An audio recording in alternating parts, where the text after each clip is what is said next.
श्री उमिया माताजी संस्थान ऊंझा संचालित होस्टेल भवनना लोकार्पण कार्यक्रम में अपनी सौनी साथे मंच पर उपस्थित माननीय केंद्रीय गृह तथा सहकारिता मंत्री श्री अमित भाई शाह साहेब, मारा साथी मंत्री श्री ऋषिकेश भाई पटेल, श्री कांति भाई अमृतिया, उमिया माताजी संस्थान ऊंझाना प्रमुख श्री बाबू भाई पटेल, सांसद श्री परसोत्तम भाई रूपाला, श्री हरिभाई पटेल, श्री हसमुख भाई पटेल, मारा साथी धारासभ्य श्री जेएस पटेल, श्री किरीट भाई पटेल, श्री जितेन्द्र भाई पटेल, डॉक्टर हर्षद भाई पटेल, डॉक्टर हसमुख भाई पटेल, श्री प्रकाश भाई वरमोरा, श्रीमती रीताबेन पटेल, पूर्व नायब मुख्यमंत्री श्री नितिन भाई पटेल, औडाना पूर्व चेरमेन श्री हमारा वडील मुरब्बी सुरेन्द्र काका,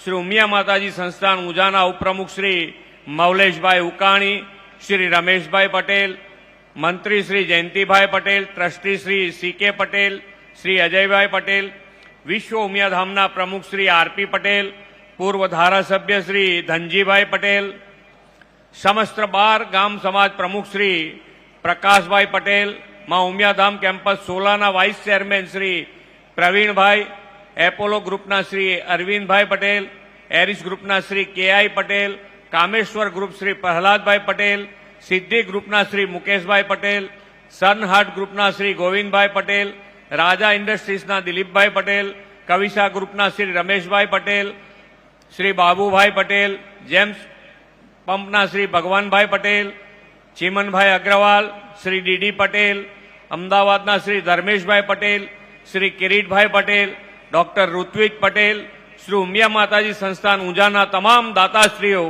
आगेवानश्रीओ, आमंत्रित सर्वे महानुभावों, प्रेस मीडियाना मित्रों, सौने मारा नमस्कार। जय मा उमिया। पाटीदारोनो प्रसंग होय एटले ख्याल आई जाए आपने के पाटीदारोनो प्रसंग छे। लांबू लिस्ट होय। आधुनिक भारतना स्वप्नद्रष्टा, महान विचारक अने युवानोना प्रेरणा स्त्रोत वीर सावरकरजीनी आजे जन्म जयंतीए तेमनी दिव्य चेतनाने हृदयपूर्वक वंदन करूं छुं। તેમણે આધુનિકતા અને પરંપરાઓ સાથે રાખીને સાંસ્કૃતિક રાષ્ટ્રવાદનો પાયો નાખ્યો હતો।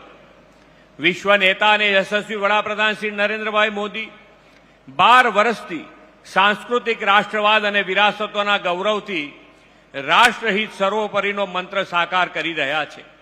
આપણા લોકલાડીલા સાંસદ અને કર્મઠ ગૃહમંત્રી શ્રી અમિતભાઈ શાહ સાહેબ પણ એવા જ રાષ્ટ્રહિત પ્રથમના ભાવથી સેવારત છે। आदरणीय श्री मोदी साहेब कहे छे जे समाजे शिक्षण ने प्राथमिकता आपी छे, शिक्षण में समान भागीदारी ने पोतानुं लक्ष्य बनाव्युं छे, ते समाज हमेशा आगळ वध्यो छे अने नवी ऊंचाईओ आंबी छे। श्री उमिया धाम आयोजित आजनो आ कार्यक्रम पण एवो ज एक आनंदनो अवसर छे।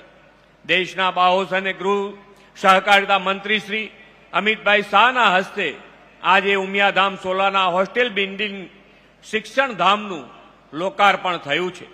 पाटीदार समाजे एकता, संगठन अने परस्पर सहकारथी विकासनी नवी केंद्री कंडारी छे।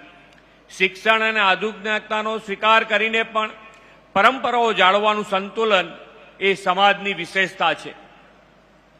आ समाज हमेशा देशने आपवावाळो समाज छे। पोते कमाईने बीजा माटे केम वापरवुं ते आ समाज पासेथी शीखवुं जोईए। परसेवो अने परिश्रम ए पाटीदार समाजनुं मुख्य मूल्य छे। खेडूत तरीके जमीन साथे जोड़ायेलो पटेल समाजे उद्योग, शिक्षण, सहकार, वेपार अने राष्ट्र निर्माणमां जे योगदान आप्युं छे ए राज्यना अने राष्ट्રના विकास माटे महत्वनुं प्रदान छे। श्री उमिया माताजी संस्थान ऊंझा द्वारा उमियाधाम केम्पस 16 में निर्माण थई रहेला भव्य मंदिर, होस्टेल अने पार्टी प्लॉट द्वारा श्रद्धा, शिक्षण अने सामाजिक सुविधानी त्रिवेणी थई छे। आजे लोकार्पण थयेली होस्टेल बिल्डिंग समाजने नवी दिशा अपनारी छे। અહીં 1600 જેટલા વિદ્યાર્થીઓ માટે જીમ સેન્ટર, લાઇબ્રેરી, સ્પર્ધાત્મક પરીક્ષા માટે કોચિંગ વ્યવસ્થા સહિતની સુવિધા છે. સમાજ અને સંગઠન શક્તિ સાથે મળીને શિક્ષણમાં કેવું અમૂલ પરિવર્તન લાવી શકે તે આ સંકુલને જોઈને ખ્યાલ આવે છે. ગામડામાં વસતા દીકરા દીકરીઓની અભ્યાસની ચિંતા સમાજના મોભીઓ કરે તે શહેરમાં જઈને ક્યાં રહેશે તેની વ્યવસ્થા કરે ત્યારે આ શિક્ષણધામ જેવા વિશાળ સેવા પ્રકલ્પો ઊભા થાય છે. વડાપ્રધાન શ્રી નરેન્દ્રભાઈ મોદી શિક્ષણને રાષ્ટ્ર નિર્માણનો પાયો કહે છે. રાષ્ટ્ર નિર્માણ માટે રાષ્ટ્ર પ્રથમના મંત્ર સાથે શ્રી અમિતભાઈ શાહ દેશના સૌથી સફળ ગૃહ મંત્રી બન્યા છે.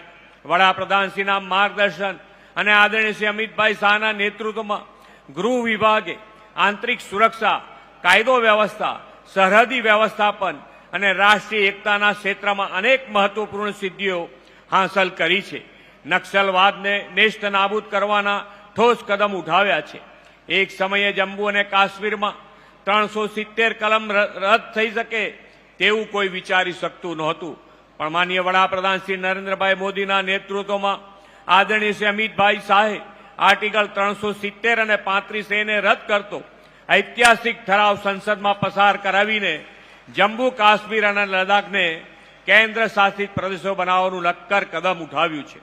શ્રી મોદી સાહેબના નેતૃત્વમાં અને અમિતભાઈ શાહના ગૃહમંત્રી તરીકેના કાર્યકાળમાં ભારત એક વિશ્વસનીય અને સુરક્ષિત દેશ તરીકે ઉભરી રહ્યું છે.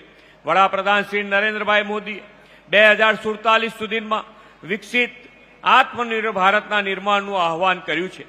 હાલમાં પશ્ચિમ એશિયામાં ચાલી રહેલા યુદ્ધની જે વૈશ્વિક પરિસ્થિતિ સર્જાઈ છે તેના ઉપાય રૂપે વડાપ્રધાનશ્રીએ આત્મનિર્ભર ભારત માટે અને દેશ હિત માટે આપણને કેટલી અપીલો કરી છે. આ અપીલને આપણે સૌ પણ પૂરતું સમર્થન આપશો એવા વિશ્વાસ સાથે વિરમું છું. ભારત માતા કી જય. વંદે માતરમ. જય જય ગરવી ગુજરાત.